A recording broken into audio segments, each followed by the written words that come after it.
just a reminder that this is an open meeting and we need to adhere to the open meeting rules and regulations, and that includes being polite and careful and thoughtful about other people.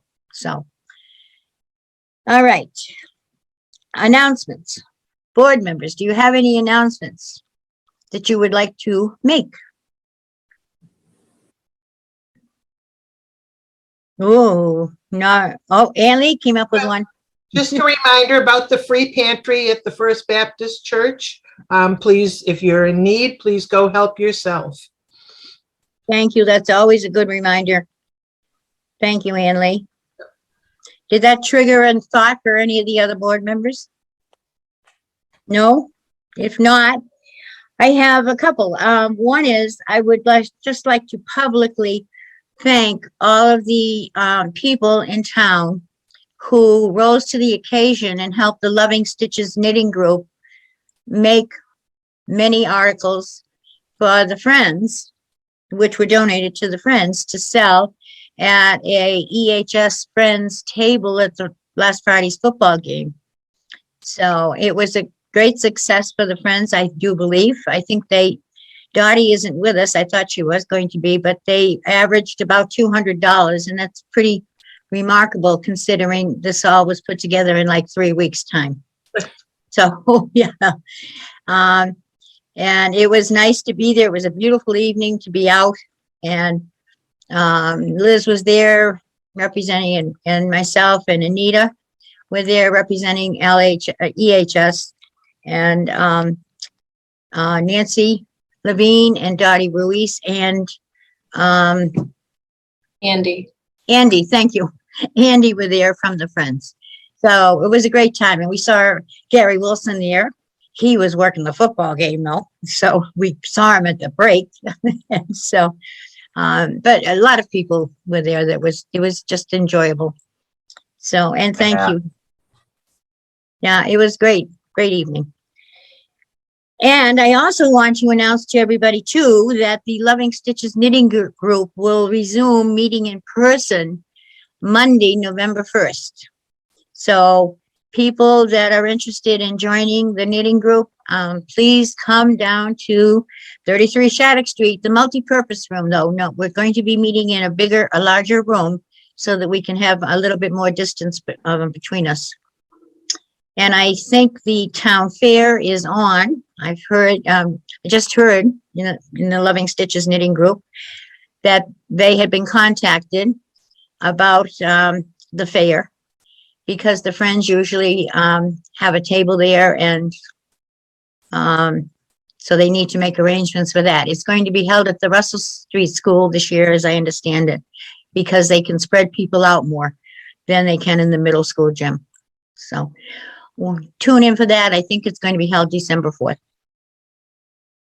And one other announcement I have is I would like to encourage people who are watching to watch the SEWR Forum. It's a live webinar coming up this Thursday night at 7 p.m.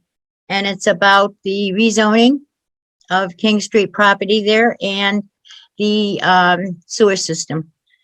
So I really would encourage people, when you hear all of the information that is out there about the whole project, including the rezoning of 550 King Street to allow for the development of the property there, which was IBM property, then it's easy to understand, I think, why this is a no-brainer. But I'm just saying, please educate yourself and attend the seminar. You have to go to lelwd.com to join the webinar. If you want to attend in person, it will be televised, as I understand it, on LCTV also. So just had to get that word out because I've heard some information myself, and I'm amazed at, I think, the value of this project. So I guess that's the best way to say it. Okay, that's the end. All I have for an announcements. Anyone else think of anything else? Last chance. Yes, just to add to what you said, Marge, Yes, that the rezoning of that property will be voted at town meeting, which is October 25th. Fifth. yep, you're at right. 10 o'clock at the high school. That's right. And I thank you for mentioning that, Susan, because, yes, people should really get out and pay attention to what's going on. And as you say, educate yourself so that you know what's being voted on. Right. There's just so many pieces of information regarding those two things. Right. It's hard to digest it all in one Yep. fell swoop. Yep.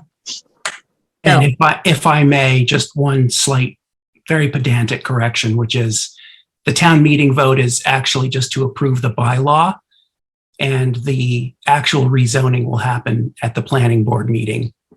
Okay. But you know, that I understand that's like a niggling thing, but the fact is that just because we vote for it at town meeting doesn't mean that the Lupoli companies are going to be able to build what they want to build. They still have to go through the regular planning process. Thank you, Matthew. See, we need everybody's input to get every information straight all the time. So thank you. Oh, and Dottie is on now. Maybe we'll just give her a minute and I see her name on the screen, but I don't see her yet and she's muted. So maybe we'll move on and let her speak later at the Friends report time, which is coming up. So I guess we'll move on to the minutes of the September 13th meeting. You all received a copy of the minutes in your packet. So is there any discussion? Anyone have any corrections? Yes. Yes, go for it, Susan. Well, one second. I got to get the right piece of paper in front of me. Nope, that's fine. Under number 3, announcements. In the first sentence, the Affordable Housing Trust is moving toward the request for proposal for the farmhouse. That should be at Durkee Farms, not The Hadamon Road. right. Well, and then the Tehadawon Road is okay because it's a empty property that is going to get used somehow, but okay. So the first part, Durkee Farm. The second one on the Littleton Station area, the second part of number 3, they'll be pushing for 40R zoning to come before the May town meeting. It will not be on the October town meeting at all. Okay, And then on number 5, new business, part C, the housing subcommittee. It's maybe my own personal feeling, but that section where it talks about Patty Hunt from there to the end, I don't think needs to be in the minutes. I'm just looking for where you are in that. It's under new business, Under new business, part under section C. Okay. housing subcommittee. Yep, I got that, but where are you? Second, Oh, in that first paragraph? in the first paragraph, the second line where it starts Patty Hunt. Patty will be doing therapy? Right. Yeah, That, all of that. all Yes. of that to the end of that paragraph, I don't think needs to be in the minutes. I agree with that. That's my I agree. personal opinion. I agree with that too. I agree. So, thank you. And So then, I'm not finished. Then in the second paragraph, the part that's got the Hager homestead. Where is it? Can you- It's still in part C. I'm sorry. No, just tell me, direct me a little bit more. Oh, This part C where it says the news of development for the IBM property, and then the next sentence says the Hager homestead. Yes. Okay. Yep, in that part about the Hager homestead, they have sold pre-construction market value homes. It's not the low value units. they have sold, say it again, Pre-construction market value. They've sold some of them. I don't know if it's all of them. pre-construction market value units. Yeah, the rest is okay. And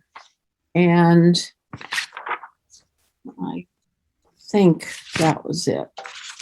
I think that was my only, yeah, I guess that was all. I thought I had something else, but I guess that was all. Well, take your time. Do you want to take another look to be sure? Well, I don't have the paper with it crossed out, so it must have been okay. Oh, okay, Sorry. okay. All right. Okay, folks. Anyone else pick up on anything? Thank you very much, Susan. I'm glad you are such a good proofreader. And you're so knowledgeable about the housing things that are going on. So otherwise you wouldn't have picked up on all of that, I think. Trying to be, let's put it that way. Well, there is you're right. The information is just sometimes really overwhelming that you try to keep up with, so. I would If make a there- motion to approve the minutes with the amendments from October 18th meeting. Okay, thank you, Anita. I'll second. Thank you, Gary. Did you get that, Marilyn? Yep. Okay, thank you. All right, Are you going to do a roll call vote? I am. I have to do that. I made an error. Imagine that. I'm human. Anyway, so we will have a roll call vote. The motion has been made and seconded that the minutes be approved with the corrections that were noted. So, Ann Lee, Yes. okay, thank you. Marilyn, Yes. David's not here. Yes, he David is. is here. It is. Okay, Can anybody hear me? yes, yeah, we can. Okay, I vote yes. I'm by phone. I'm driving. Oh, okay, David, thank you. Yep. Gary. Where'd he go? I'm here. Aye. Yes. Thank you. Okay, Susan, Yes. Anita, Yes. Lorelei, Yes. thank you, and myself is a yes. Mark is not here today. Okay, the minutes have been approved as with the As suggested corrected. changes as corrected. Thank you. All right, now we're down to the Friends report. And Dottie's here. Dottie, can you hear me? Yes, I can. Okay, I kind of, in the beginning, when I made announcements, spoke about the table. And I did share information. I wasn't sure you were gonna make it. I apologize for that, but, Oh, I was on the phone at the time, so I didn't catch everything. oh, okay. But we'd love to hear from you. So I explained, we had a good time and it was fun. Yes, we did. So, yeah. And I want to thank all the knitters that donated all their nice hats and scarves and mittens and everything. And we had a real good turnout with the people, and we sold almost $200 worth of goods. So you're wiped it was out a too, great pretty night. much. I think you're pretty Yeah. well wiped out now because we had a lot of things. People really, really responded to that effort, and we're very grateful. I think all of us are, the Friends and the COA are. It Yep. was a great team effort that between the Friends and the COA and EHS staff too. It So, was. so thank you, Dottie. Well, thank you. Thanks for all the work you put in too. You really do a lot of work. And I know that the group is planning on taking inventory of their stock for the annual fair coming up. We're going to try to do that on November 1st when we meet in person. So That's exciting, I think, to think there might be more coming in the near future. If not this coming Friday, I'm not sure about that football game yet. Okay, Could I ask what time the football game is on Friday night? well, quite frankly, I'm confused. I'm not sure whether there is a football game. 7, It's at 7? I think. It is. It is. There is a game, Gary, right? Let me look at my schedule before I. I thought I heard, I was watching the tape of the LCTV tape of it, and I thought the announcer said there was no game next Friday. I That's think what- it's correct, but I'll verify. You can continue on. I'll get that answer for us. Okay. Okay. Then, as I said in the very beginning before, and some of you weren't here, but I think that we agreed that we were going to move Marin's presentation to us from the last under 7 on the agenda. She's down as 7 under new business D, and we're going to move her up to right now so that she can be available to do some of her other jobs that she's got to get done. So, and she doesn't have to sit through our long meeting. So, and she's so helpful to us, and you always are great about including us, Marin. Thank you for that. So, Thank you very much. I appreciate the opportunity to talk with you for a few minutes about the proposed rezoning for 550 King Street. It's going to be Article 11 on the special town meeting coming up next Monday night. As it's already been noted, it'll be at the high school in the gymnasium starting at 7 p.m. And of course, with town meeting, I found it interesting that town clerk, one question she's getting is, can you vote remotely for that? And the answer is no, you have to be present. So what I'm going to do is share a presentation that I have done. We're just going to flip quickly through the slides and move on to questions that you might have. So King Street, the 550 King Street site is what's shown in the yellow area here. We know it very well as perhaps the HP or Digital or Compact building or IBM building, depending on how long you've lived in town. IBM's moved out. So that's why it's become so important to the community.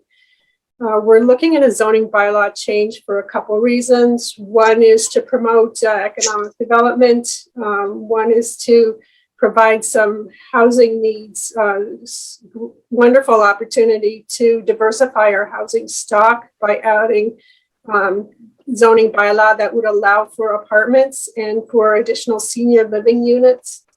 And because we don't want at this site, we don't want a distribution center or warehouses, which are allowed under current bylaw.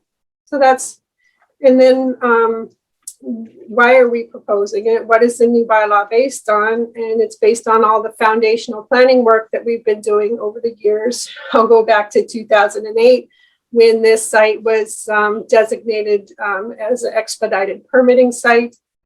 Our housing production plan from 2017, or no, even before that, 2014, says we note that we need to diversify our housing stock. And then we did the master plan in 2017 and the Littleton Common Revitalization Roadmap in 2019. And so everything that's in the bylaw is based on work that's been done already. So what does a zoning bylaw do? It sets the table for a property owner to propose a development. So our town meeting won't be voting on a particular development proposal. A zoning bylaw is the guidelines and guardrails that are set for a particular piece of property. So what does the bylaw do? I went over some of that already. It gets rid of some of the existing uses that would be allowed, warehousing and distribution. It sets a special permit process with the planning board as a special permit granting authority. And it places the entire 550 King Street site into this new zoning district. And we're calling it the King Street Common Zoning District. So I do have this presentation posted to the planning board website. If you want to take time to read it, then please feel free to do that. But there were several other issues that this zoning bylaw covers. It allows the town to look at the overall development or proposed redevelopment of the site in one piece. So we have a good idea of what the, when a development proposal comes forward, we'll be able to look at the overall impacts and have a deep discussion with the developer about what mitigation measures will be needed. It sets performance standards, detailed performance standards for any new development or redevelopment. And it also interacts with our Aquifer and Water Resource Overlay District so that we can assure that groundwater quality in Littleton Common is actually improved over time. So I think, to me, this bylaw does a lot. One question that we hear is how would development, so presuming zoning bylaw gets approved at town meeting, we get a future application to the planning board for development. How would that development impact our taxes? And I think Gary's probably a little more aware of the current numbers, but big picture, it will help to spur some economic development that'll help offset the tax shift that's happening now with IBM being gone and the site being vacant. And then the presentation by the Water and Sewer Department that's going on Thursday night, that'll help give us a little more information as well about the benefits of having new ratepayers at this site. New sewer ratepayers at this site. Another question we get, what about traffic? Well, a full traffic study would have to be done along with any development proposal.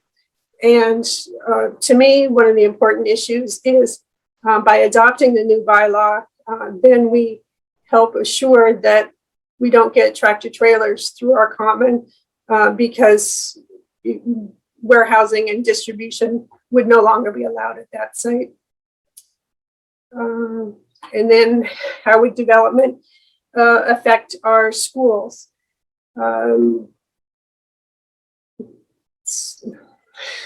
Number of school students, it's always hard to identify who may or may not move into a new development. But for example, if we look at the new students, the number of students that are at 15 Great Road, or that one better known as Boxwood Drive, we have 144 apartment units there. And that's not the right one. So that site with 144 apartment units sends 29 school students to our district schools this year. But we also have 97 school choice students into the district this year. So if we have a large number of new multifamily units over time, they'll range in size from studio, 1 and 2 bedroom units, and also hopefully some senior living units. We wouldn't expect a large influx of new students. Whatever students do come to town, the town will be happy to provide a quality education for them. But the first thing that we anticipate the school department would do would be to reduce the number of school choice openings offered each year. And then I wanted to just highlight over the last 10 years. So population in 2010 was about 9,000 people. Population from 2020 is just over 10,000 people. So over that 10 years, we had a 13.6 increase in population. Number of housing units also went up by about 11.8%. And the number of school students went up by about 3.4%.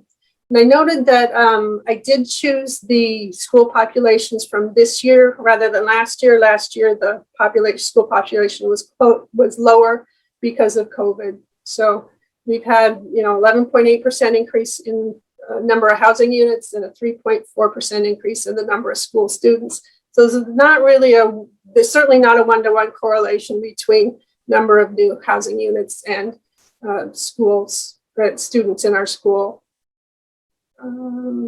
So how would development of 550 King Street affect our first responders? One of the questions has been, will the fire department be able to reach high enough with ladders or whatever to reach the upper stories?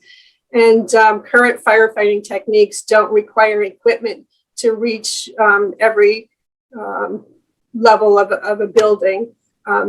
Multifamily units are fully sprinkled, so it's a different type of access that's required. You no longer need to have ladder trucks that reach to the top of buildings.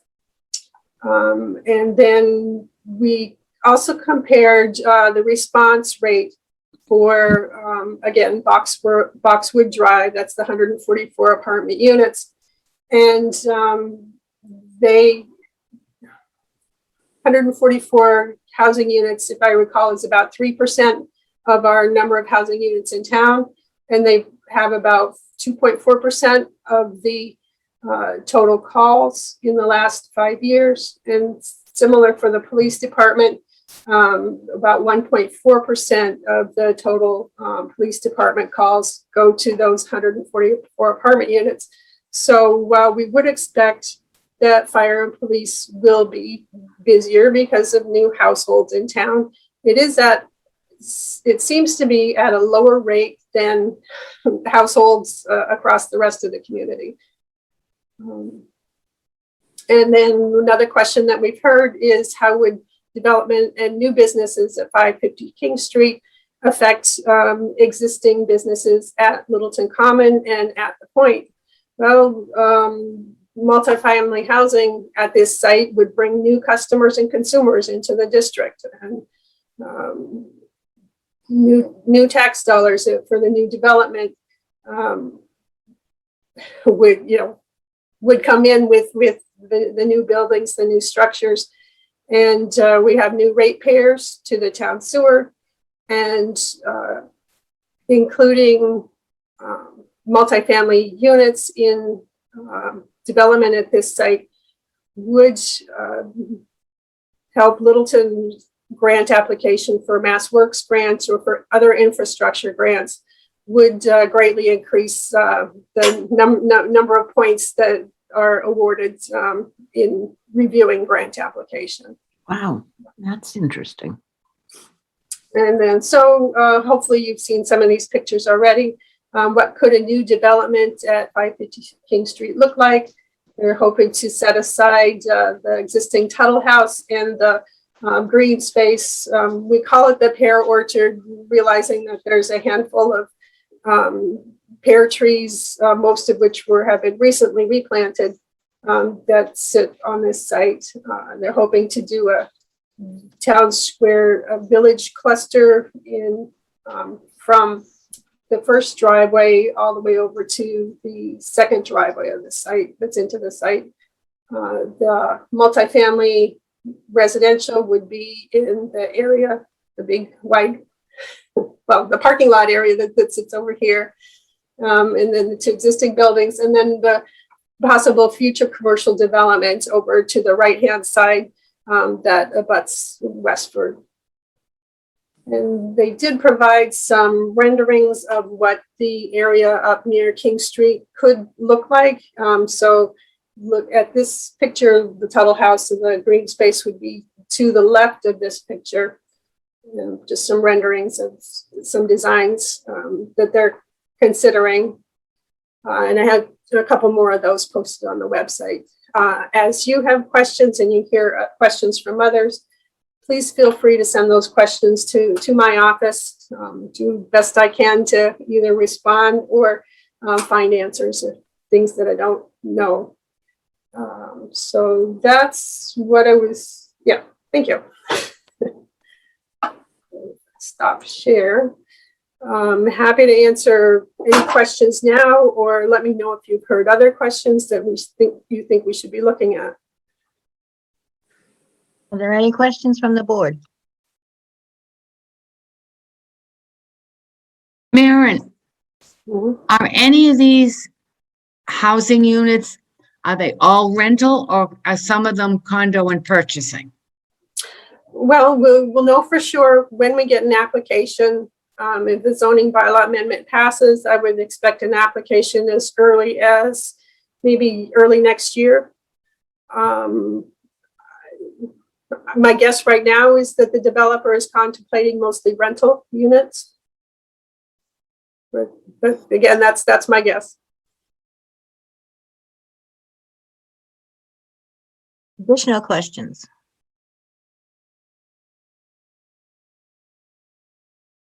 Maren, maybe you already said this, but does this include tearing down the existing building? There are 2 existing buildings on the site. The new property owner is working hard on finding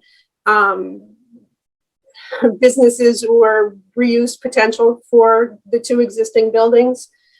So the hope is that at least one would stay, but there's no plans yet for what might happen with those 2 buildings. From a tax standpoint, the town would certainly prefer that the buildings stay at least until new development is going on.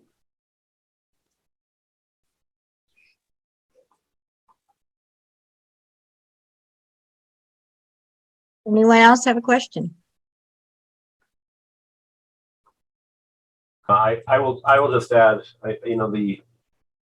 this article obviously ties in with the sewer as well this next week, but relevant to senior housing, I think a lot of those questions can't be answered until this article passes, and then it's really working with the planning board, right? Right. Trying to promote, staying on it and promoting that aspect of what we envision and what we want set aside, or making it part of a vibrant community there. So Right. I think that's when the real discussion is going to happen, but this has to happen first. Which this is probably a good segue. I'm sitting here thinking that I think, Maren, thank you for number one, bringing this to our attention. The timing couldn't be better. And number two, I'm thinking that it might be good for the board to come to a conclusion as to our support of Article 11 for this town meeting coming up. And whether or not, and that would be helpful perhaps for the planning board if they knew that we were supporting the whole article. And I would call upon the board to think about that, and can we have a discussion about that? I just think, personally, I think it's a no-brainer, in a way, many ways. We need to do this for this town. So. Thank you, Marge. I appreciate that. Yes, given how town meeting works, I think vote of support from the COA would certainly be very helpful. Okay, do we have any discussion about that? How do you all feel about that? Ann Lee's got her hand, thumbs up. Thank you, Ann Lee.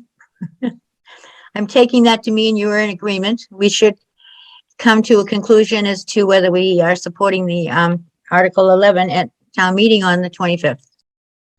I move that the COA support the Article 11 on the town meeting on the 25th. Do I have a second to that motion? I'll second the motion. Thank you, Gary. All right, roll call. Any other further discussion? No. Okey doke. Here we go.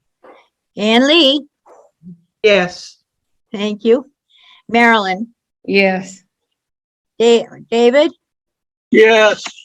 thank you. Gary, Yes. Susan, Yes. Anita, Yes. Lorelei, Yes. and myself. Marge is a yes. So that is a unanimous vote for everyone here. So Thank you, and I will send a memo. I can send a memo to the planning board, Maren. If that is helpful. Yep, thank you, and we'll share that with town clerk as well.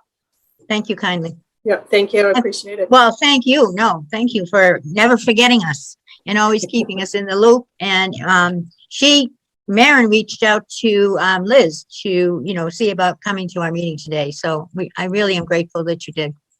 I think we all are. All right. Moving on then.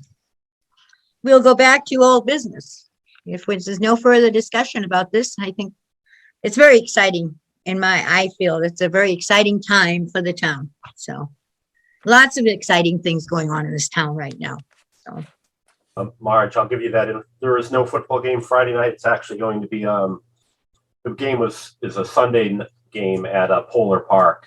So the next time the Tigers play in Littleton for football is the 29th. Thank you, Gary. I thought I heard that, and I wasn't sure though. I was very accurate in that. Thank you very much for that information. That has a bearing on, I think EHS was planning on another table Friday night, so just so Liz knows. So, okay. All right, let's go back to old business and the senior center and community outreach efforts. We discussed this briefly at our last meeting. And since then, Liz and I have had further discussions, and Anita, actually, as when we were meeting to set the agenda. And, I was counting on my fingers today. I think there was only like 8 or 9 months, or maybe not even that many months left until May 2022, when the annual town meeting will be held, or June, whenever that is, coming up. And so it just feels like we need to start reaching out to people. It is very difficult to get information out there, and we need to seize every opportunity that comes along.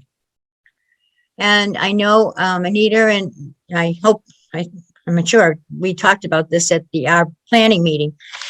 We were talking about the attachments that I sent to you, especially the letter that Liz drafted for our board to send out and get out to the residents of Littleton. And it occurred to us that town meeting is a perfect place to be able to help get that message out and hand out this information. We talked about it from the point of having a townwide mailing, which we could still look into doing and find some funding for, which I think we can probably find some resources for that. But it also occurred to us that town meeting is a perfect place. If we have a few board members there and we can hand out that one attachment, the letter, as well as the questions and answers sheets, which shares information like Maren just shared with us about, what's gone on in the past toward the development and the work that's gone into the development and have the need for a senior center already. And we just need to start getting this information out there. We've just realized, at least I just realized a few weeks ago, that you can't even count on Action Unlimited to get something in when you think you're going to get it in. They get it in finally, but it isn't always. And so what better place? So that prompted us to put this, and I'll turn the rest of the discussion over to Liz because she's really spearheading this, and I think she has some great ideas. So go for it. Okay. So let me start with an update on where we are in this project for the new EHS COA building. I've been meeting weekly, sometimes bi-weekly, with the architects, town administration, a selectman or two, and Brian Forrest, who is our OPM, our project manager. And what we've been doing is discussing what the space would look like, drafting up some initial design plans, going over the space needs, trying to visualize what our perfect space would look like here in the back of the building. So we've been doing that, and we've made some really great progress. We have some initial design plans that they're still tweaking and working on, But I know that the architects last week met with the building commissioner, Ed Mullins, and our interim fire chief, Tom Clancy, to go over these very initial designs based on the feasibility study that they're doing right now. That should be completed in November. So given that update, we're hoping that, our next meeting is this Thursday evening, and we're hoping then to set some dates for a presentation to the select board on where we are in the process of this project, and then set some dates for some community presentations, some informational sessions that we can really start getting out some real concrete plans so people can see what we're up to. So that all being said, I'm going to share my screen, and we'll start with, actually, Marge, I'm going to start with my planning guide here. Just give me 1 second while I share the screen.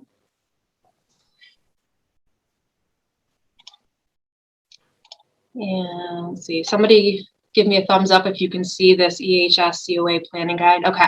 All right, thanks, Gary. So this is a planning guide that I put together based on something that Groton put together back in 2016, 2017 in their process for getting their new building. So I've put together some goals and some steps for each goal. And this is really what I'm using here in the office to kind of keep track of where we are and what we should be doing and hitting all the steps and all the benchmarks towards getting our new building built. The important goal that we're discussing now is expanding public awareness. So all of these are currently in progress, but expanding public awareness, I think, is really key right now. A lot of the work that's being done is in the architect's hands at this moment, but what we can do is expand public awareness about who we are, what we do, why this is needed, why this is a huge asset to the entire community, and why people need to be invested or get excited about this project like we're excited about it.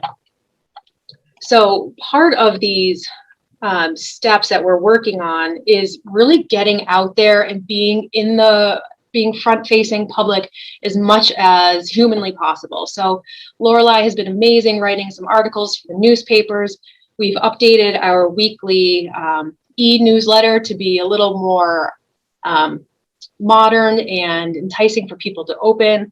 We're going to be doing more cable shows. Nicole and I have done some recordings. And we're trying to be at every single community event that we can. I know Amy and Nicole were at Oktoberfest. We were at the football games. Amy and myself are doing trunk or treat coming up with the recreation department. If anyone would like to join us at our trunk, we're just being out there and visible as much as humanly possible. And scrolling down a little bit more, I did make some staff responsibilities that we're going to be following it as well. So this is really what we're focusing on here in the office to make ourselves better and make it clear that we're an asset to this community. So enhancing the programs and services that we currently have. We're still doing a little bit of rebuilding post-pandemic, mid-pandemic. I don't know where we are anymore, but rebuilding from where we were.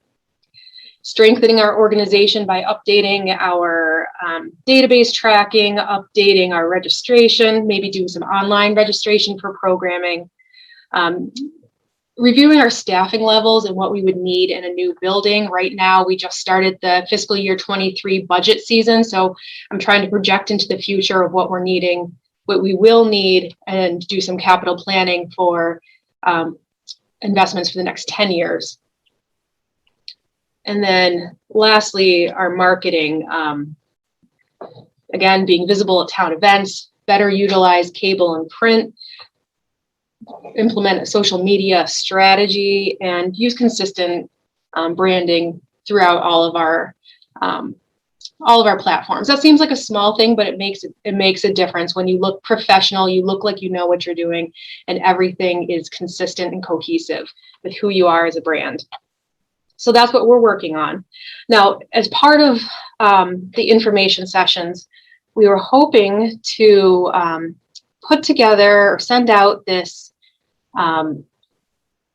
question and answer form. So let me get back and see if I can share that screen.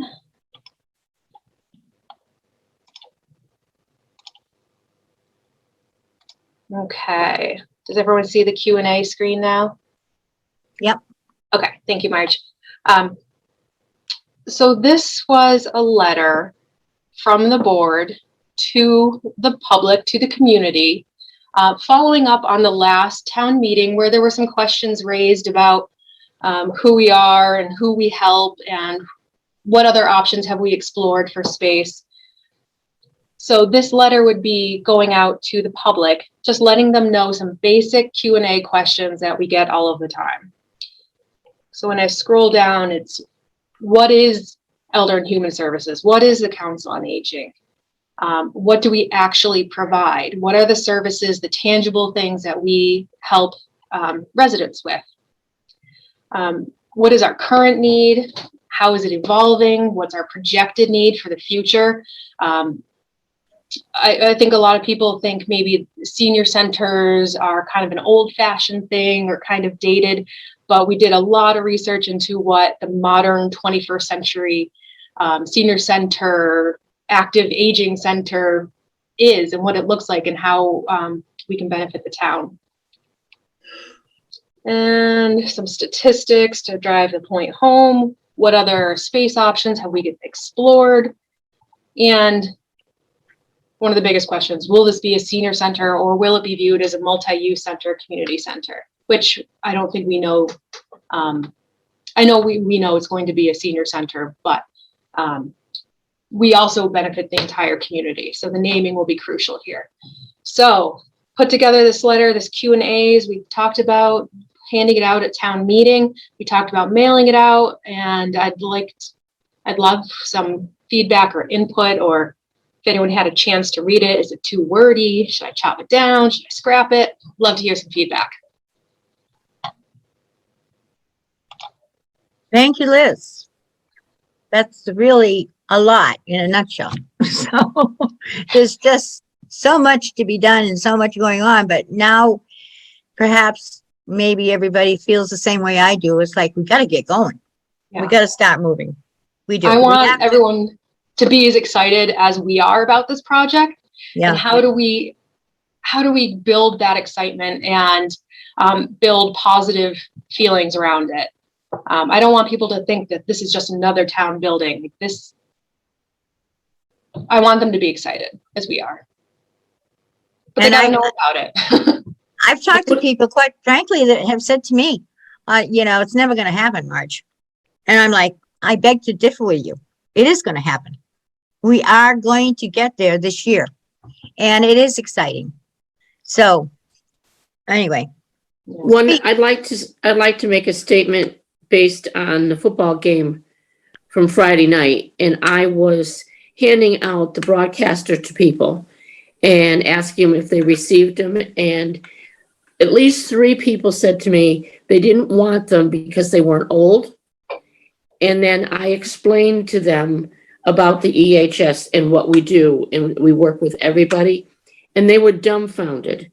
So it is important to start now and get that EHS information out there as much as we can, because it's not just a senior center for someone over 60. It's not, and we've got to get that out there and promote it every way possible. Well said, Anita. Yeah, Marge, you're right. Our timeline is kind of ticking down now. And if things go to plan, ideally, we'd be going to the May town meeting asking for construction funds. I don't know if that's my plan. We'll find out. Yeah. Yeah. We got to keep plugging away. Well, that's right. We've got to do it. I mean, and we will lose momentum if we don't. I think be ready. If we're not ready in May, that's, going to be too bad. Really. Yeah. It's just because we haven't done our job and haven't gotten out there and haven't been helping. And speaking of that, Susan put together, I think you all received her way of trying to organize people's responses and when people might be able to participate in things, because, you know, it's going to be an all hands on deck type of thing. Everybody's going to have to share one way or another in helping. And there's many ways. Doesn't mean you have to be out there all the time. Somebody can be doing a lot behind the scenes too. You know, it doesn't. So you need to find your niche in this effort. I guess that's the crux of it.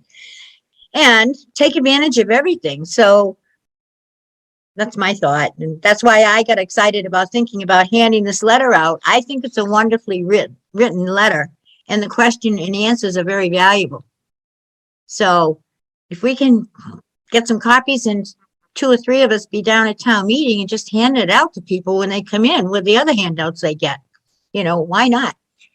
So Marge, if the handouts are just put on the table with the rest of the handouts with all the changes, because a lot of people just go by and pick up one of every sheet. Yeah, I mean, then they would have no, them that's all. not enough. That's not enough, because having worked on that table as many years as I have, they go take them, they shove them in their box, their book, and that's it. Someone needs to be there to hand it out personally and say, this is what is coming up. please read it. Look at this, and you will know that we will be having coffees or meetings for further discussion. I mean, you can't just lay it on the table and expect people to take it, because it doesn't mean anything more than what's happening at town meeting, and then they throw it away and it's done. Okay, Good point, Anita. very true. I'm not going to speak for the select board, even like Matthew's on, but I do know from talking to each one individually, they're committed to this. So, and I know Matthew is as well. So and that's why he's even present. I'm unassuming. So I think this is a reality in May that I think is going to happen. It's not a question of, it's just, yes, making sure that we're good stewards of getting information out there for sure. This document is fantastic.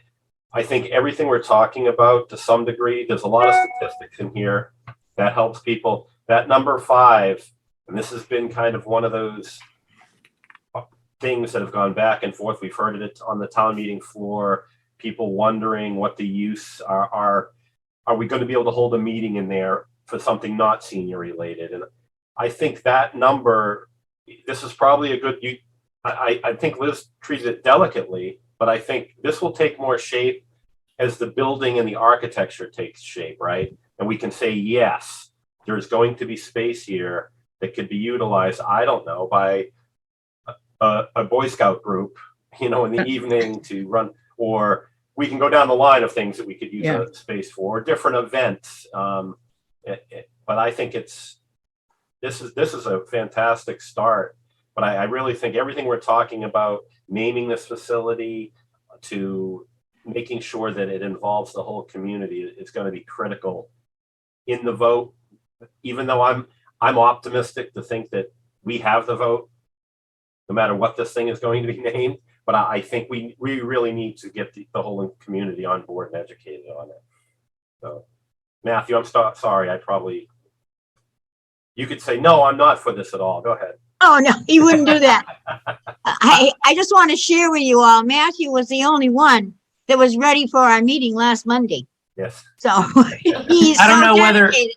I don't know whether that's a mark in my favor or not, but I do agree with Gary. I think I have not heard any significant opposition to this, even rumblings of it. I think all of the town boards are pretty much in favor. I also don't think we've ever been this close to or it's never been this real before. That being said, I have seen public sentiment turn quickly. I'm not worried about that in this case, but we can't be complacent. And yes, getting the word out and explaining why we're voting for it and why we're in favor of it can't hurt. And in fact, it will probably help. So I encourage everyone to pitch in if you can. Thank you, Matthew. Other comments?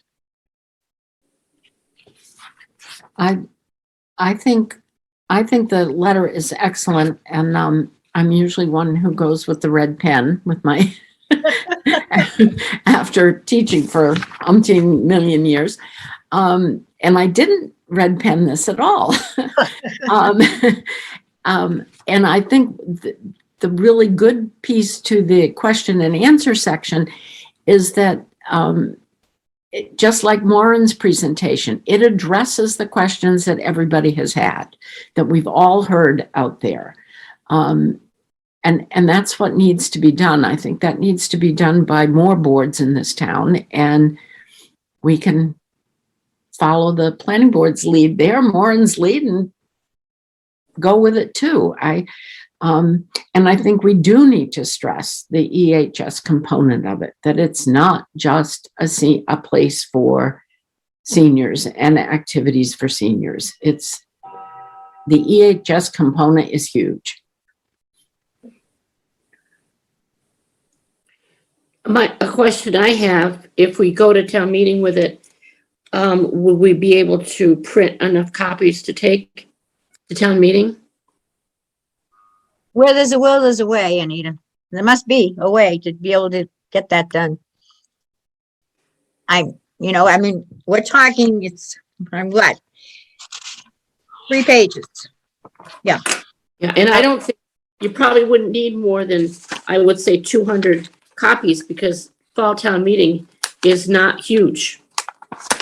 But it might be this year because of the planning The board zoning. and the sewer, the zoning The and the zoning thing. sewer. I think Article- that could bring a lot of people out, I think.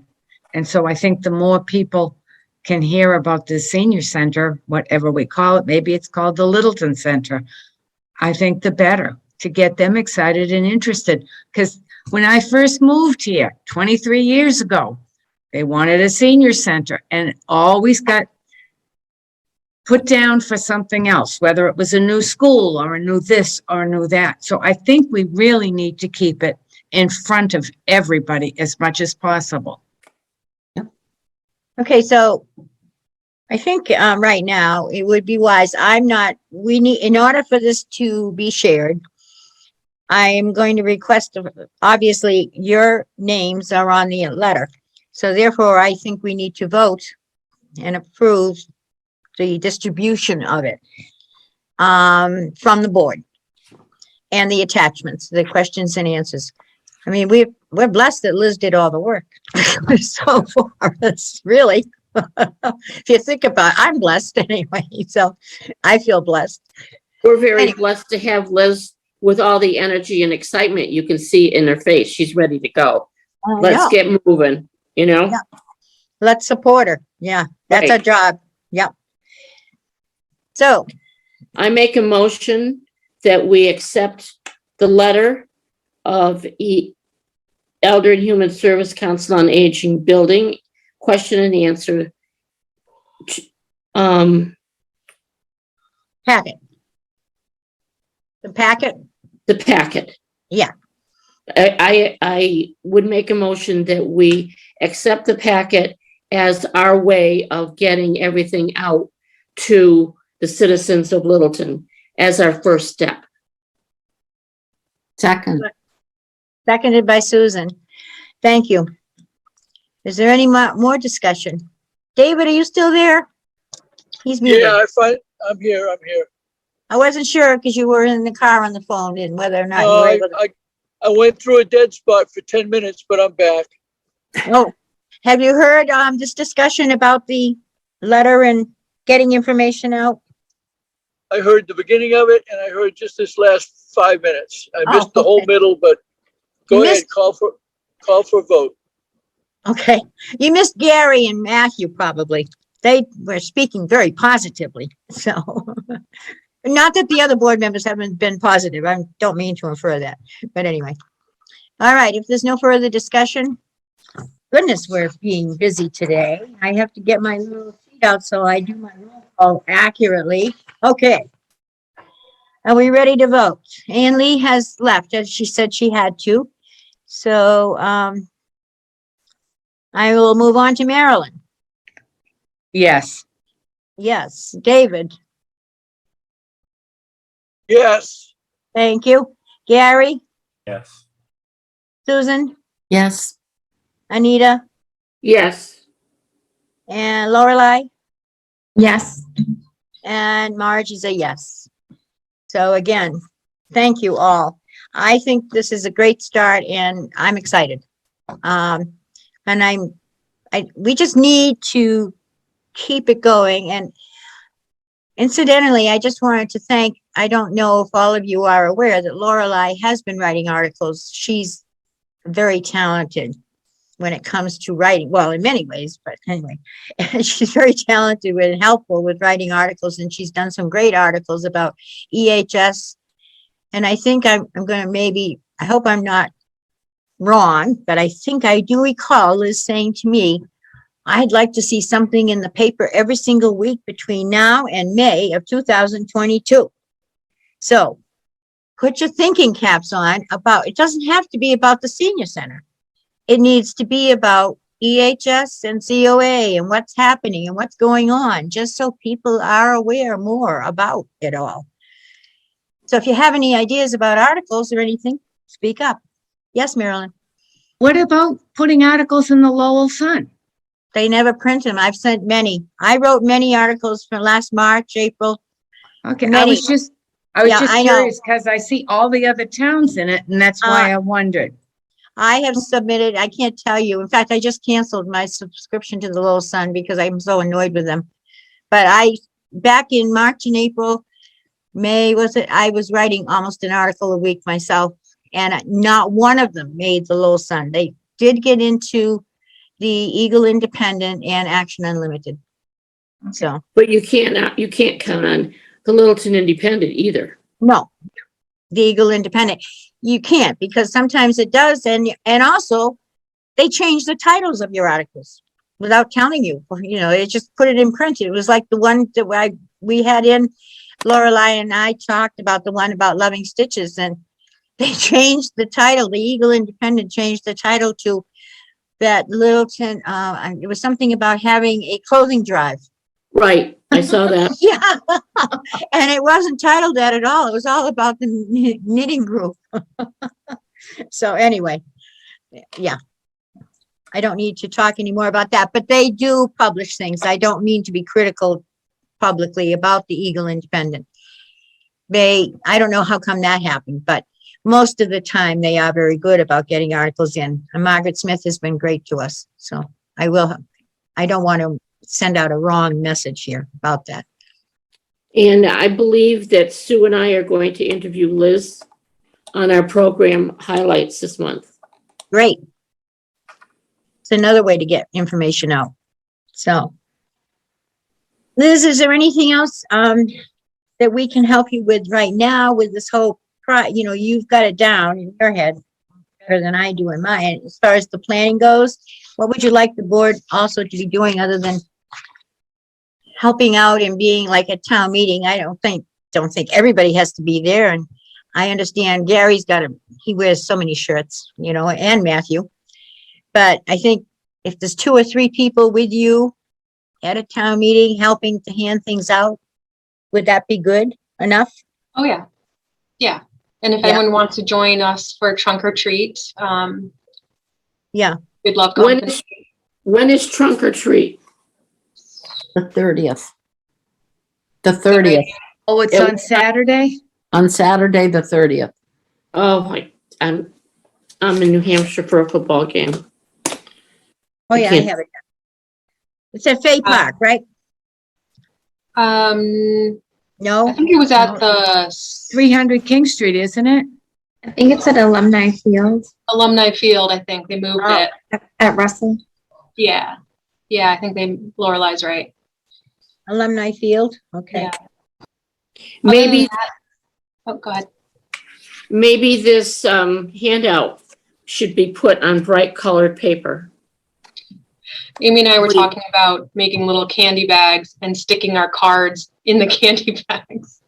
Or a little Yes. Very a nice. little fact with each one. But that's a lot of work. I think our next step is really if you want help, if you want to seriously do that, I'll come in and spend a day doing that for you. Oh yeah? Okay. Oh yeah, no, I'll help with that. Sure. If that's what you want to do. Tell me when you want to do it. Down. I'll email you. Okay. Marge, I think other than that, our next step is really nailing down some public presentation dates with the architects after they're ready to present to the select board. Okay, you'll keep us informed, I'm sure. Yes, I will. Okay, great. And I think we need to, as you just said, Marge, show up at, at an informational table at town meeting. And I think the board's got to support all these. And be there. Yeah, the board needs to be there. Our faces need to be seen. At one point, I wonder what's happened with that. This, back prior to COVID, all board members had an ID tag that Diane Curry made, saying that you were a COA board member and you wore it like at a meeting or something. I guess, if the I have board, I you don't still have one. yours? I still Yep. have mine too. So I I'm have gonna, mine. all right, I'm gonna find out about, new board members getting one from Diane. I will inquire into that. Because that also helps. If you have that on, people then know who you are right away and you don't have to explain, I'm so-and-so, when you're trying to engage them. So I was thinking about that the other day. Okay. All right. Well, thank you all. I'm excited now, more excited than I was before. So let's move on. If we're done with that, Liz, are we done with this? The community outreach, I think for now. Okay. And we have some new business. It's already 2:39, so we need to move on. I received an email from Diane Crory informing me that we needed to have an alternate appointed to the Transportation Advisory Committee. I think, Marilyn, didn't you take that on? I did go to the last meeting. Yeah, it was supposed to just have an alternate to support you if you can't be there or whatever. Diane Crory mentioned it. So I need someone to raise their hand and let me know that they'd be willing to be the alternate for that, group. They meet. When do they meet? It Marilyn? meets once every 3 months, and that at the last meeting, when Gary was complaining about nobody stays on the committee and this and Different that, and the Gary. other, It's a different- I made the comment at that meeting that maybe we should be meeting a little more often than quarterly, maybe every 6 weeks or something like that. So I think we're going to be meeting in the middle of November. And it'll be every 6 weeks is what I think. Because people were forgetting about it. And it's when I brought up the fact that the last agenda was April. And I think, also they're in transition. I've heard that Gary is transitioning out. yeah, he was looking for a replacement at the last meeting. There was really not much happening other than he was talking about needing members because nobody stays on very long. And he was getting tired and he was looking for a replacement. Oh, okay. So we need to help them out maybe if we come across anybody that you think might be interested in that. But we do need an alternate. If somebody would be willing to do that. What time are the meetings? 5 o'clock. That's tough for Lorelei, I think. So I don't know, but I can probably do this, especially, I mean, if nobody else, it doesn't work for anybody else. It's even if it goes to every 6 weeks and it's an alternate position. So yeah, it is. I do like to attend even as an alternate, but that's not a very heavy lift. No. No, okay. So- Thank you, Gary. Thank you, Gary. So I appreciate that. Right. All right. Gary Wilson, and you can always, if it doesn't work, come back and let us know and we'll find somebody else. So at least I will submit your name to Diane if that's all right with you. No, it's fine. Thank you. Okay, thank you. All right. Moving on along, you also received in your packet a letter of support regarding housing issues, and that letter of support, the board did agree to adopt it and approve it. And I forget the month of the meeting. Patty's with us. She might, oh, she stepped away for a minute, but the other day, or a few days ago, when we tried to have a housing meeting, subcommittee meeting, we didn't have enough members. And we weren't, so we were not able to have a meeting. They were not able to have a meeting, but they are going to be meeting again soon. And the issue came up with in general discussion. There were 2 or 3 of us just chatting, and we thought that it would be, let me see if I can explain this. The statement of support for housing options is clearly directed to, it says, periodic joint meetings with identified boards, the Littleton Select Board, the Planning Board, the Affordable Housing Trust, and the Littleton Station Area Committee, to ensure continued shared information. And I never forwarded this out because we didn't talk about that, but I would be happy to send a memo with the statement of support to those boards so they are aware of what we, the subcommittee has decided. I think I've kind of, Susan, you and I were talking Yes. about that. And Yeah. that's what prompted us bringing and putting this on the agenda, just to get the board's support, if you are so inclined, to have me do that. It just seemed as though we've got this wonderful statement here, but we need to get it out to people. Right. Again, that's like getting the information out, so. And we felt that, that statement should be sent to those boards that are mentioned, and more or less like with a note or something that's saying that we do exist as a subcommittee of the COA, and that members will be attending, their board meetings as just to gather information, and that it's important. When we wrote the statement and the COA board supported it. So now let's take the next step and send it to those boards. Well said. Thank you, Susan. Those are very key points. You're right. I agree. And Patty walked away. That's why she's been sitting here, I think, this whole time. And now so, why don't we, let's see. If she's not, why don't we, how do you feel about this? If we move on to our next agenda item, and when she comes back, go back to this discussion? I don't want to call for a vote without her input. Right. Okay. Everybody okay with that? So we're not wasting time here? Okay. So the next item on the agenda was change of meeting time, question mark. And I put that there at the request of a board member. And I just want to kind of review where we are in this whole thing, and also share with you some information I did receive about, looking for it. Here I have it.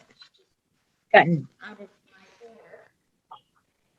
Back, I think it was in the early summer, June, July, maybe. We had a brief discussion about possibly changing the board member, the board's meeting time to the early evening to make it easier on people that work and or have other responsibilities. So at that time, Mark Crory did ask that we postponed anything we did for a while until there were more available spaces for meetings and for LCTV to operate, because they only have the one room, 103, to operate out of and to be able to manage things. So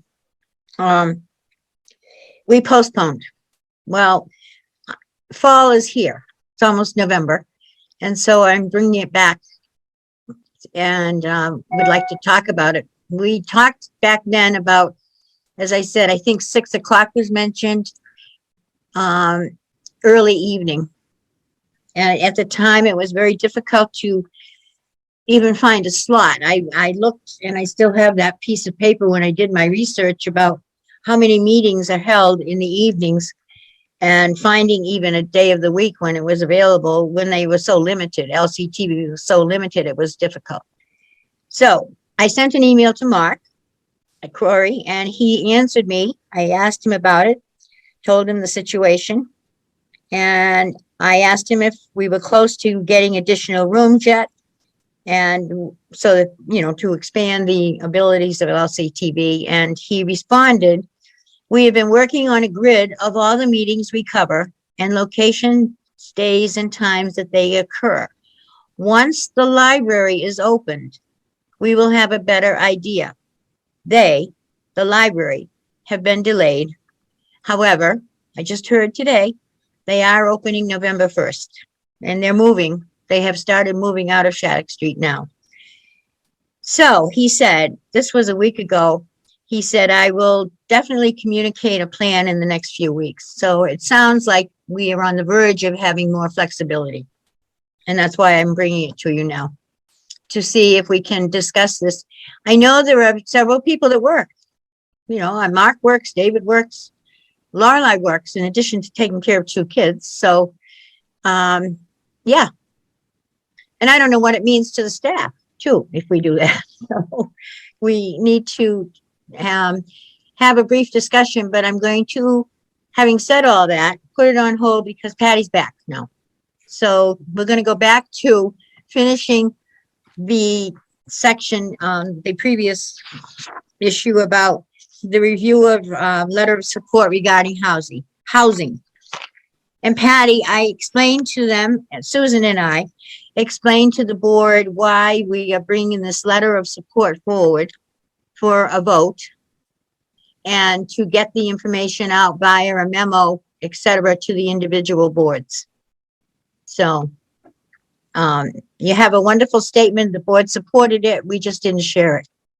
And now it's time to get it out there. Do you have anything you'd like to add?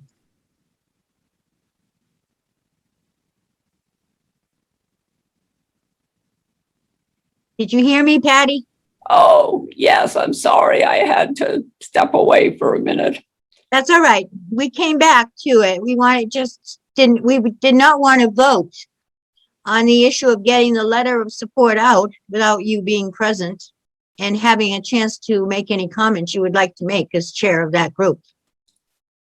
No, that's fine. I just, maybe well, we didn't have the meeting the other day. I just, we just talked about it and I said, well, we better get it out if we get it written.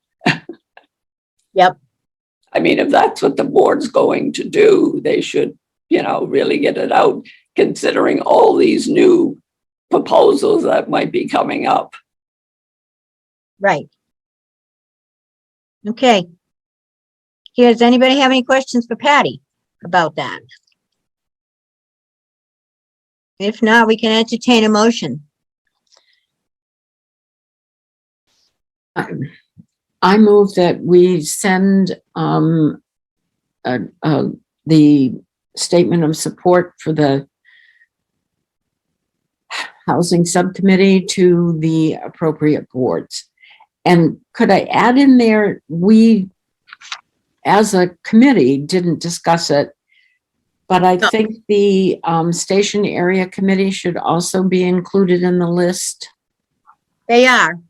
Okay, sorry. In the letter of support that I sent out to you, I added them.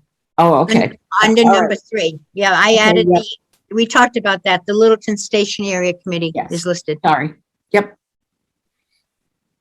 So I guess I made a motion, I think. I think you did too. So we need a second. Anyone seconding Susan's motion? I'll second it. Thank you, Anita. So we have a motion moved and seconded to have the statement of support for housing options from the housing subcommittee that the board previously approved. We had that modified to add the Littleton Station Area Committee.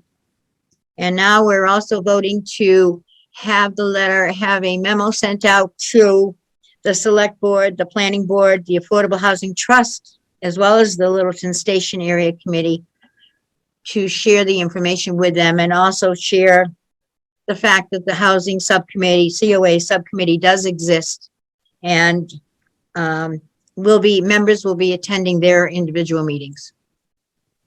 So, roll call vote. Let's see, Marilyn, Yes. thank you. David? He might be lost again. I don't see him. I don't either. Yeah, I don't either. Okay. Gary? Yes. Oh, there's David again. Susan? Yes. Anita? Yes. Lorelei? Yes. And David's here and votes yes. oh, thank you, David. I was coming right back to you. I saw where you were reappeared. And I- Marge? Go ahead. I keep getting cut off. It's not working well, but I'm trying. Hey, you're doing fine. Thank you. Okay. And Marge voted yes. So, okay. Patty, yes. When you add the modifications to that before you send it, would you send it to the housing committee? Sure. I'll send it to you. I'll do a draft. Thank you. Yep. All right. Okay, moving on. Let's go back to changing the meeting time.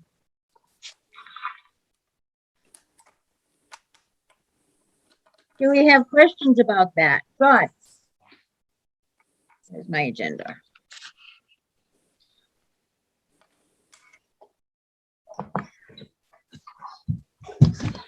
Speak now, please.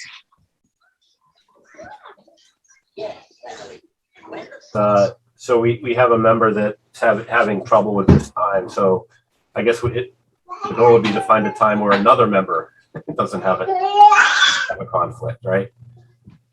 Well, I don't know. I mean, that's probably a problem. I don't know what your schedule is like. We don't want to lose anybody here. So, No, I think, I mean, it's a once a month meeting, so it's not too difficult. I just think, yeah, pushing it further into the evening is always, since we don't typically have a whole lot of people that we count on outside the board, and then the EHS staff, I would be more concerned about making it difficult for them than, I mean, that's one thing for sure. How late is too late where, you don't want to push it too late into the evening for them. That's all.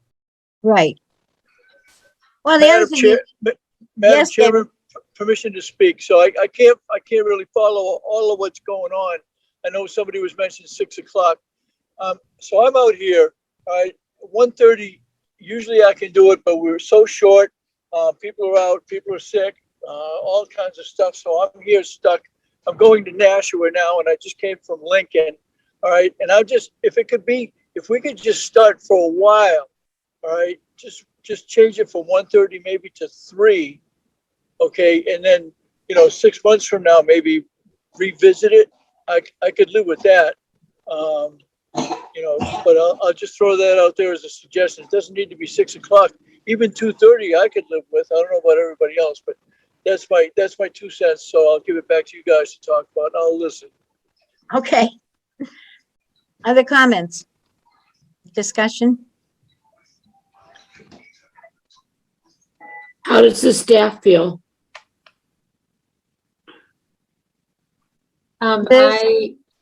We have everybody here. Amy, Nicole, and Liz. All three of them are here. So, as you all know, the three of us all have toddlers at home, and I would be fine with doing an evening or later meeting as long as the expectation was that maybe only myself was the staff required to attend, and I could read reports from outreach and the assistant director if needed. I wouldn't want to expect everyone or make it a requirement for all three of us to be there at the meeting at the same time. So as long as the board was okay with just myself being the designated staff person, I would be fine with that. Well, and the issue is too, if we're on Zoom, I don't know whether that makes a difference. Does it make a difference if the meetings are held in person? Or is it easier on Zoom? Another thought, Or you can you can do it so that some people are in person and some are on Zoom. You can do, can't think what you, Hybrid. a hybrid meeting. Yeah, hybrid. I mean, those are all things to take into consideration, I think. I mean, I think it's best if we can keep it within quote unquote business hours. Later in the day is fine. I think if it continues on Mondays seem to be for me, I'll speak for myself, a better day during the day for sure. I just can't creep into, because of other boards, the FinCom side. If I creep in Monday nights or when the select board meets, and sometimes we're joint with them, so I don't want to ever have a conflict in that regard. That's all.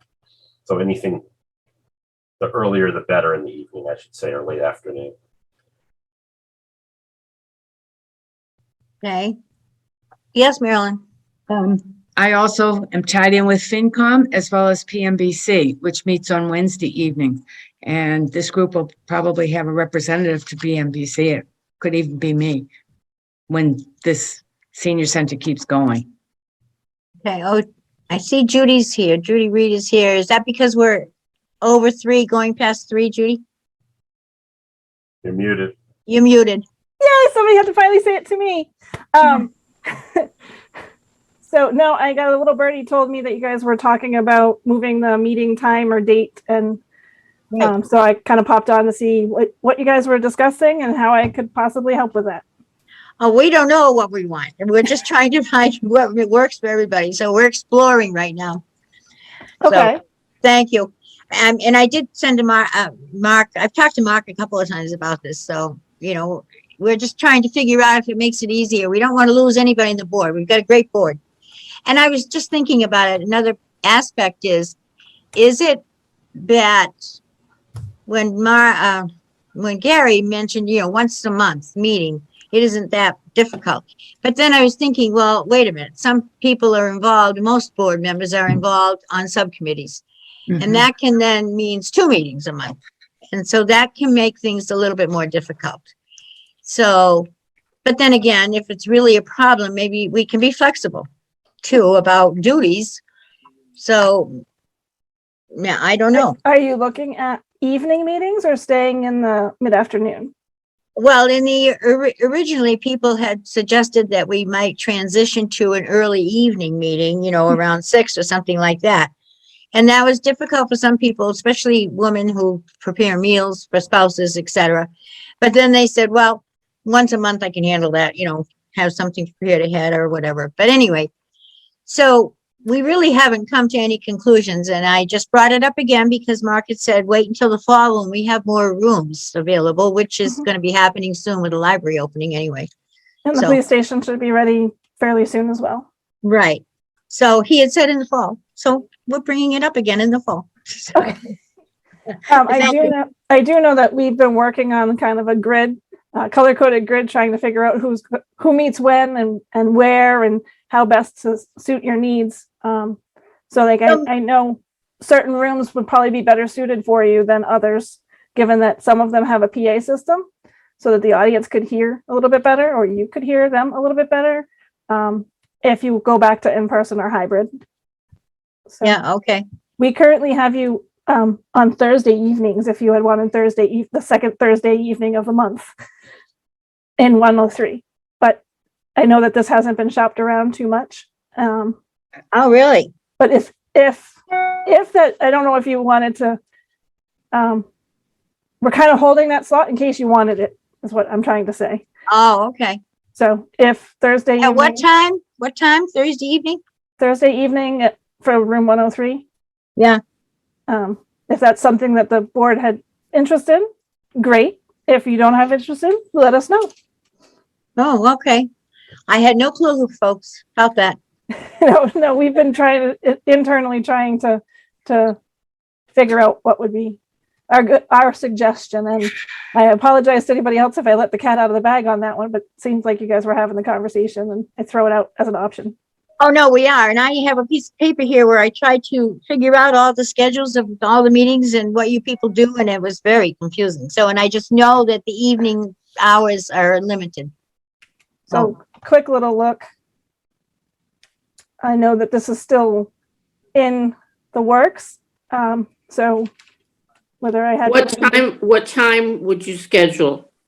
That is really up to you guys. We have meetings that start at 5:30 and we have meetings that start at 7:30. So I know it depends on when the board can get there. All right, well, that helps us, I think, a little as far as narrowing things down a little.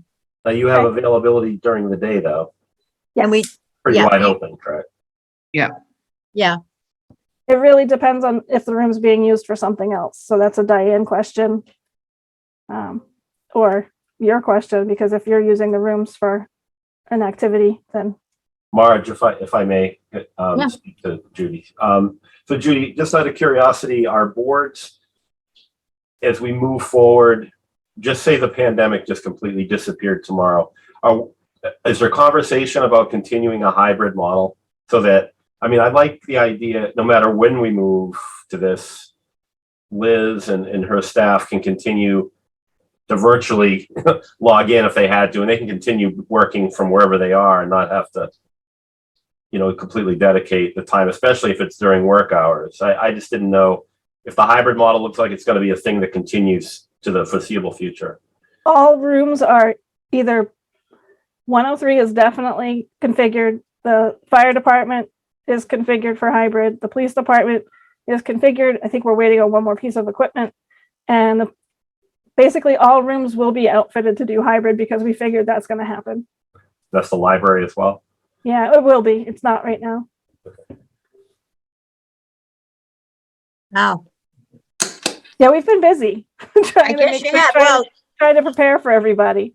that's what Mark said, and I knew he had told me months ago that that's what was happening and to postpone any discussion. So I'm just, we just brought it up again because it's food for thought. I think we may not make a decision today, but we have our next meeting's coming up soon in November. Right. So maybe the best way to proceed is for everybody to think about it in the next couple of weeks. Our next meeting is November 8th, which is like what, 3 weeks away, 2 weeks, 3 weeks at the most. So maybe that's the best thing to do right now. We're past our, I like to try to keep them. We still have some more things to do, reports to get and everything, but Yeah, Marge, the other thing is a lot of people are staying virtual because I believe that you're allowed to through 2020, through the middle of 2022. Yeah. So if like Gary mentioned, if the pandemic lifts and it's all wonderful again, then I can see staying hybrid. But I know that some people want to stay virtual and some people don't. I just heard a comment today by some medical professional on TV. I wasn't really, it was on and I caught part of it, but the fact that this individual said, we might as well, this is a way of life now. This is going to be happening. It's not going to change in many ways, as far as having to have caution and living with a virus and, yeah. So. Well, I Okay. think- Thank you for letting me pop in. Well, thank you. No, you've been very helpful, Judy. We appreciate it. Yeah. Really, thank you. I'm glad you did. I thought you were going to tell us we had to end the meeting. You're good. Okay. All right, Anita. I think we should table this discussion and all think about it and come back in November. Okay. How about the rest of the board? I agree. Marilyn agrees? Everybody okay with that, tabling this and putting it on the agenda again in November? Yeah, David is. David is, Lorelei? You're okay, Susan? Mm-hmm. Okay. Marge is okay with it too. I think, yeah, I'd like to think about it a little bit more myself, so. All right, why don't we do that? It's only a few weeks away, November 8th, so it'll be on the agenda next time. And it's sounding very positive for more flexibility though, I think, so. Okay. So, we've up to now the reports. And I didn't take interim dash off from the agenda. I'll have to do that next time. How did we miss that? Anita and Liz and I, all three of us missed that, but I will remove that. It's the director's report that we're looking for right now. Oh, Hi, Liz. hello again. All right, going to share my screen again just to talk a little bit about some statistics. Give me 1 second. Hopefully I'm sharing the right one. Let me know if you Yep. see the stats. Okay. You Got see it. that with the stats? Yep. Yep. Okay. We got it. All right, here are our September outreach and activity stats. This is for the month of September. I just wanted to highlight that if we scroll down here, our outreach for under 60 has jumped up to 91 folks, or 91 Wow. instances of outreach. Amy has been incredibly busy, and the cases just keep getting more complex and more complicated. And that's true for all ages, under 60, over 60. Things are just incredibly complex right now for everyone, because we have the mental health component from the pandemic on top of everyone's daily struggles or daily difficulties. It is Medicare open enrollment, so anyone who is looking for assistance with that, call to make an appointment with our Shine counselor for help with that. And I hope I'm not stealing Amy's thunder here. I'm going to share another screen just to do some comparison. Let's see if I can find it. I have way too many windows open.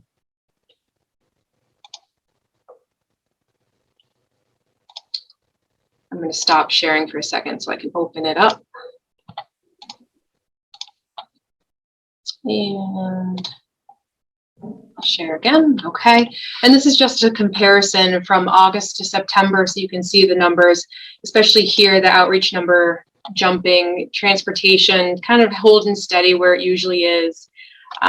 Events are about the same, a little less. And again, outreach with a big jump from 277 to 331. So it's been busy. On top of all of the outreach, we're still working on rebuilding our programming, getting more programs back indoors, and still trying to maintain a level of cautiousness because there is a slight uptick in Littleton's COVID numbers. And my next meeting after this one is the COVID task force or working group. I believe over the past 4 weeks, Littleton's numbers have almost doubled, I think. One thing to point out is that the age range for folks who are unvaccinated is the 50 to 64 age range is really a group that needs to be targeted for folks who are not vaccinated. Wow. Let's not take into account the under 11 because they're ineligible. The 50 to 64 range is that next highest level of unvaccinated folks in our community. So if anyone has ideas on how to reach this age range, because it's just slightly under our typical consumer here, and they might be folks we don't usually have contact with. But if anyone has any ideas on how to reach that age group, or if you can all be trusted messengers of vaccine information, that would be a huge help. I know the town needs to reach that 80% vaccination status to get back towards a more normal way of life. But that age range is a thorn in my side. I'm not sure how to capture it or how to get the message out there appropriately and reach them. The 50-year-olds, that could be a lot of parents with kids in school. Right. And if the school kids are not getting vaccinated and the parents are not getting vaccinated, that's where we should maybe go back to the schools and find out. I don't know how you can find that out. It's probably private information. Yeah, The kids that are not vaccinated are their parents in the 50 to 55 age group, and maybe that's just a single little tributary that we could find a way of filling really quick. But I don't know if we can ask those kind of questions, or the school can ask that kind of question, or if privacy is not allowed, Right. I think the school age children who are eligible to be vaccinated, their number is looking pretty good. And I don't want to sound down about this because 75.2% of Littleton residents are fully vaccinated and 5.7 are partially vaccinated. So we're almost there. We're like so close to that 80% benchmark, but it's that 50 to 64 age range. So if you know folks, be the trusted messenger, get real factual information in their hands. If they have questions, or advise them to talk to their doctor, obviously for real, hard, concrete medical advice. Wow. And that is it for my director's report. Thank you. That's just shocking to me a little bit about that age group. But anyway, I had to be some group. So some age group. Okay. Amy, she's been sitting around there for the longest time. Where did she? There she is. She's been so diligent and so quiet. So, and I don't hate to say this. Amy's going to need some help soon. She's really being overworked, I think. So that's amazing. To be bored, but No, I guess not. Good thing you have a lot of energy. That's for sure. So. Caffeine helps. So I don't have too much new information. I just want to continue to encourage people to apply for our programs that can help them financially if they fall within the eligibility criteria. We have the Emergency Rental Assistance Program and the Littleton Rental Assistance Program that still has availability with it. And it's fuel season. We're into that heating season. So Good Neighbor Energy Fund is available for people that don't fall within the financial guidelines for fuel assistance, and fuel assistance applications can be submitted. So if people are looking for information on which program that they might fall within, they can reach out to me and I can go over those guidelines with them and help them apply. So I just want to encourage people to give us a call. Okay. Lorelei, I noticed she's gone, I think, right now, but Lorelei wrote a great article after our last meeting about some of your programs. Amy, is there anything that she can highlight now in an article? No, those articles were great. I think she highlighted the child care subsidy one, which definitely we did receive some response after that article went, I believe, to print. So unfortunately, the folks that reached out to me weren't within the eligibility criteria, but it did spark some interest. So people were reaching out, and I told them to keep their eyes open and look at our page for updated information if more programs become available. So that was good. It let them know that we're here and that we serve people that are under 60 as well. So, but I think that she highlighted the other programs as well that I was just mentioning. I can't remember. I read the article and I don't remember everything, but was fuel assistance in there, or should she do it? Maybe a special article just on fuel assistance now that the cold weather's turned colder. So I don't know. Yeah, we can do that. I did put that in my outreach corner this month. I believe I put the Good Neighbor Energy Fund in there. So, but yeah, we can definitely do that. We can definitely explore putting the word out about the other. I can pass the word along to her if you'd like, because I think she's still on. She's just, her screen's locked.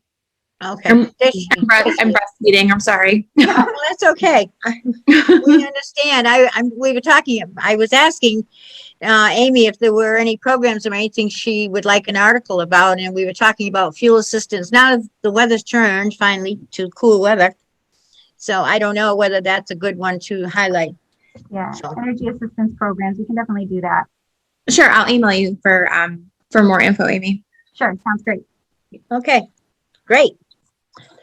Liz, do you want to bring up to your meeting on the COVID that you're going to, that if they want to come on our show this month and talk about unvaccinated people in Littleton and give some factual information, we can certainly make space for that. That's a great idea. That's a great idea. Yeah, good I idea. think it's hard because at this point in the game, I think people who have not been vaccinated yet are pretty set in their ways, but you never know what piece of information that goes out there is going to be the one that might spark something in somebody's mind. So if you want to bring that up today and then Absolutely. let Stu or I know, and we can set up a plan with Mark and interview the same day we do you. Will do. Okay, thank you. Okay. I'll entertain a motion to approve the directors and outreach coordinators monthly reports. So moved. Seconded. Second.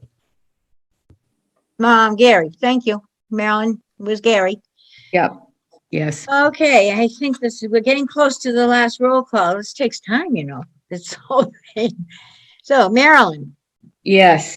all right, David. He might be in a zone. Gary, Yes. Susan, Yes. Anita, Yes. Lorelei, Yes. and Marge is a yes. David, are you there now? I'm back again. Okay, we're just taking a vote on accepting the director's report and the outreach coordinators report. The answer is yes. Thank you. All right, we're all set in that regard. Okay, is there any other business that may need to come before the board? We've gone overtime today, sorry. Did the friends give a report or were they going to? Well, Nancy was unable to make the meeting today because her daughter is here and she, Okay. yeah. And that Dottie was on to just talk about their sale. at Okay. the Football game, so that was it.